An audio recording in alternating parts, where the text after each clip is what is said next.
All right. Thank you for joining us, everybody. Yep. My name is Jonathan, and I have Jacob Calderwood here with me. Yep. This is the Rel8hub podcast. So if you've joined us before, the last time you were with us, we interviewed Mia, and she gave us a lot of insight on, growing a business.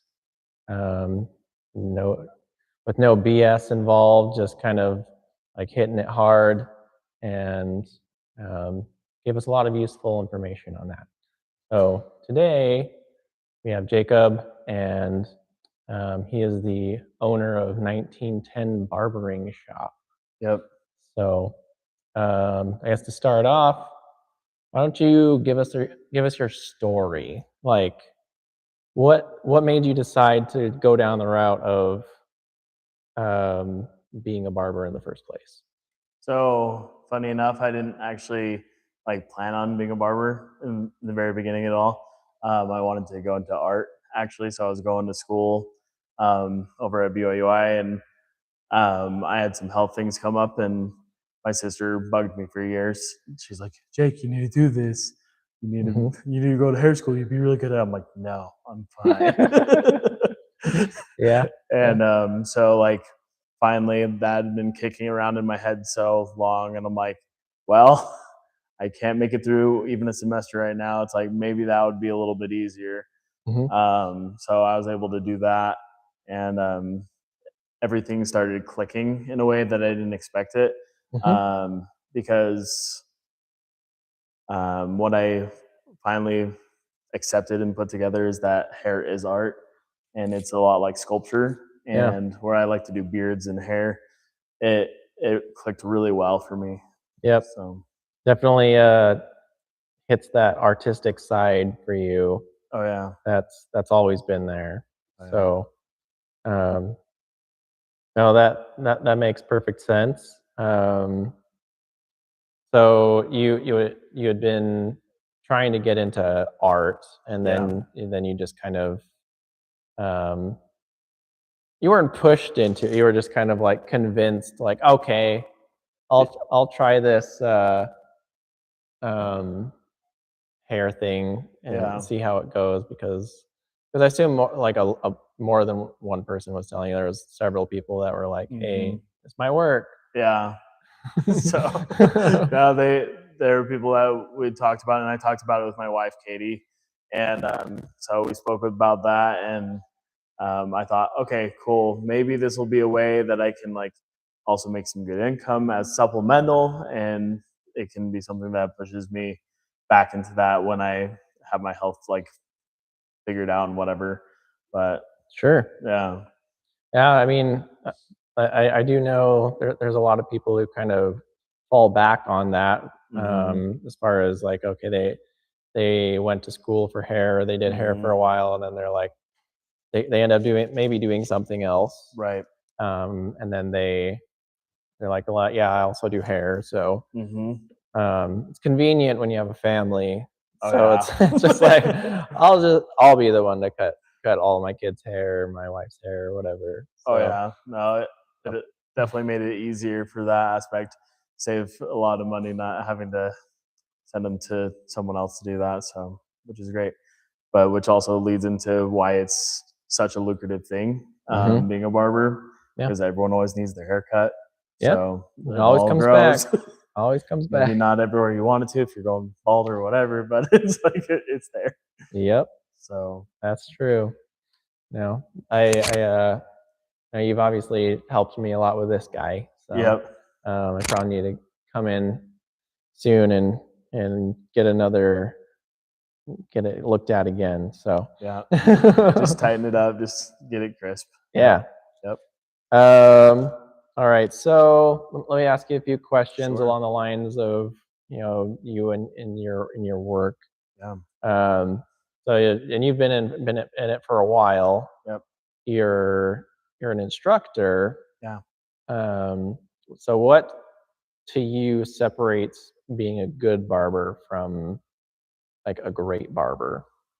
What would be a good barber is just someone who like they can cut hair, but someone who's a great barber is someone who has mastered the basics, Mm-hmm. but like they don't stop there. Mm-hmm. So one good barber can say, I know the basics, but they tell themselves that, you know, they know enough. You got to keep learning because there's always something, Mm-hmm. some technique, something that you can just tighten your skills with. Mm-hmm. There's always one way or another to improve. As soon as you say that you're good enough, you stop learning and you fall below the curve of relevance in the field. So Okay. Yeah, that makes sense.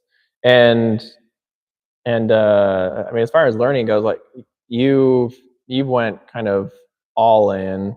yeah. Um, like you've obviously done the your main thing is barbering, Yeah. but you do like esthetician work, like Yep. skincare. Mhm. What are all the things that you teach? Because you work at a school, Yeah. and um, you're teaching all of those things. Yeah. So So I do teach. So I do teach all of them. So even though like barbering is like the thing that I definitely would say mm-hmm. that I have the most mastery over, it's like I do teach um, barbering, cosmetology, and because I'm handy, sometimes they have me help with some of the things that are breaking down, and that's something that you need to know just in general if you have your own shop as well. Oh yeah, Um, that's true. You do, and I've never seen you do it, but do you do anything with like the nails? I do, yeah. Okay. So the thing that I like to do with that is kind of, I say I like to Bob Ross the nails. I like to do the nail art, and that's kind of fun. So Bob Ross. yeah, so there's kind of like a need for that in the school because they went down a teacher and they're like, hey, anyone can help? I'm like, I can do it. So I actually stepped up and I taught myself a lot of things. So Mm-hmm. because I had a basic knowledge, but I stepped up and learned the things, and that would help fill in the gaps for the things I didn't know. And I'm still learning on that. So when I need to be in there, that I can help them in whatever ways I need to as well. Yeah. Nice. Yeah. Always learning so that you don't so you don't fall behind. Right. Here's a question. What is something that you feel like maybe somebody doesn't learn? Well, that's like common that somebody doesn't learn early on that ends up hindering their career. Is there anything that you see like, oh, they've been in it a long time, but they didn't learn this one thing, and that's kind of like the critical piece, if that makes sense. Yeah. No, I'm just trying to think about that. I think one of the things is just trying to make sure that you learn to be realistic and patient with yourself, Mm-hmm. and kind of see where you're at, Mm-hmm. and like because everyone they get kind of discouraged by seeing Instagram, and just kind of the high end fades and different things that are on there. Oh yeah, That can be discouraging. sure. So they think they need this new trick or whatever, but it all falls back to the basics every single time. Mm-hmm. So if You got to work your way up. lagging, You got to work your way up. You can't just skip the steps. Right. So yeah, um, if you're trying to rush through a haircut, you can actually make yourself take longer sometimes. Mm-hmm. So if you build yourself a system when you're doing a haircut, that's going to help you a lot instead of just rushing through a haircut in a way that people will come in, for instance, right? And their hair will be all disheveled. So I will spray down their hair. I'll blow dry it into the shape that I want it. That after a consultation, I know how they want it shaped. Yeah. And so that I can see that I'm not cutting blindly, because if you just start cutting someone's hair when it's all everywhere, you're not going to see the lines. And then when you go to wash their hair out, you're going to be like, oh shoot, we have to do a lot of refining now. We have to redo a lot of this all of a sudden. So now they're behind 20 minutes or even longer sometimes on a haircut. So slow down in the very beginning so that you can be fast enough to keep up with the day. Okay, Yeah, makes sense. sounds counterintuitive initially, but once you have a process, it's great. Yeah. At what point did you realize, like, I'm not just doing hair, I'm running a business? Once I had to like step outside of school, like I started to realize it, but um, really once I moved out of Rexburg, I had to really dig in deep, and I'm like, okay, I'm the provider. I've got to do this. Mm-hmm. You start looking into the steps that you need to take to make it successful. You start to recognize, you know, things that you start to recognize maybe your weak points in the business that you need to strengthen, and then you start to tighten it all up.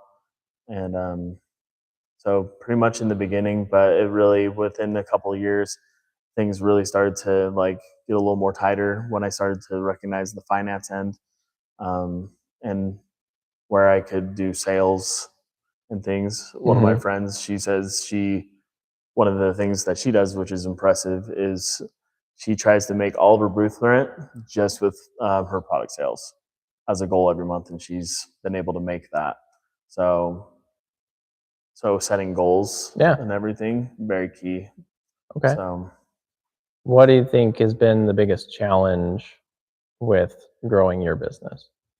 the biggest challenge is biggest challenge is staying on social media. Mm-hmm. That one, I'm not a huge fan of it, but it's actually really helpful. Yep. So even though it's like one of the like bigger components, like you have to kind of push yourself to do it. Yep. So You got to be consistent. and just like you said, consistency, super important. Mm-hmm.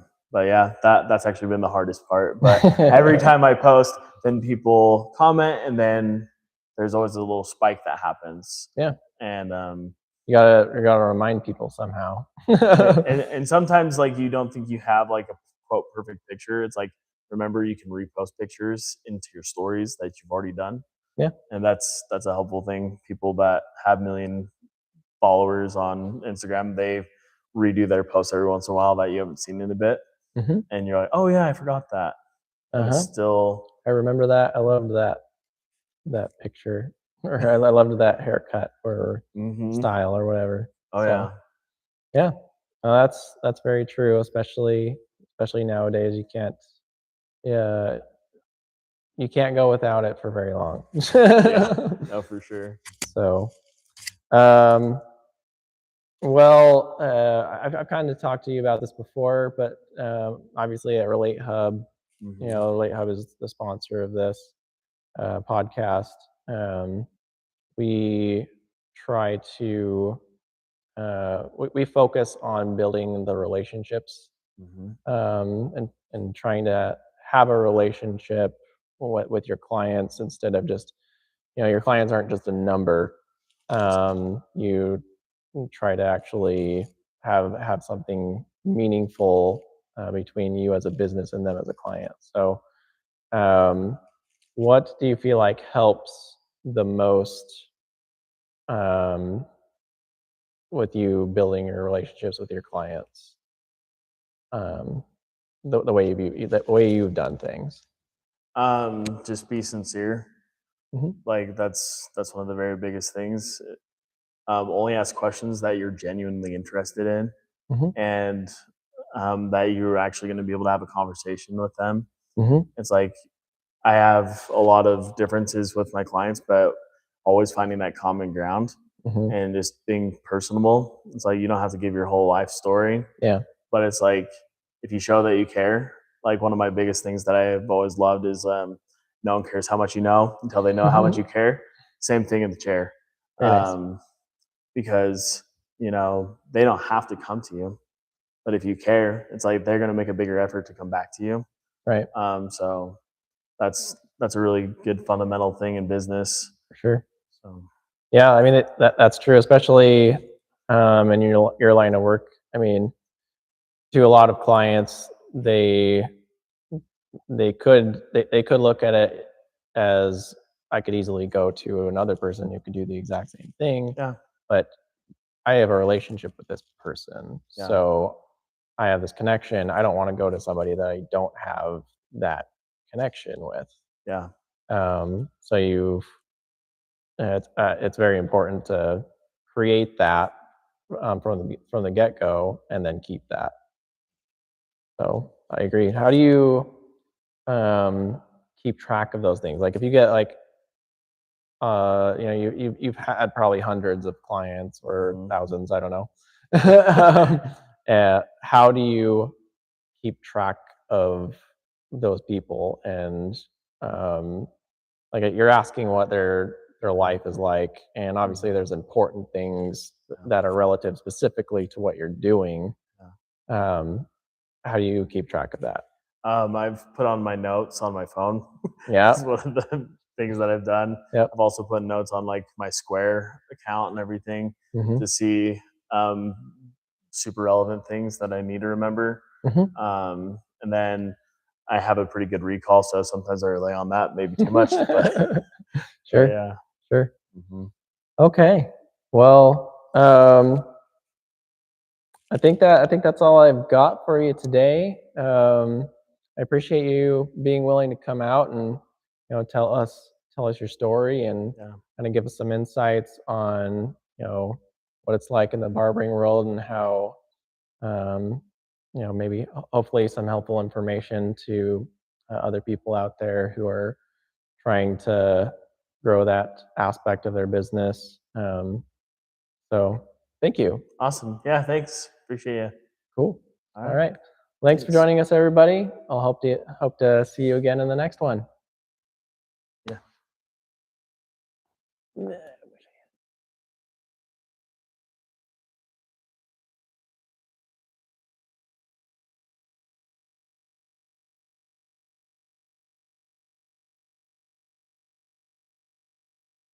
we go.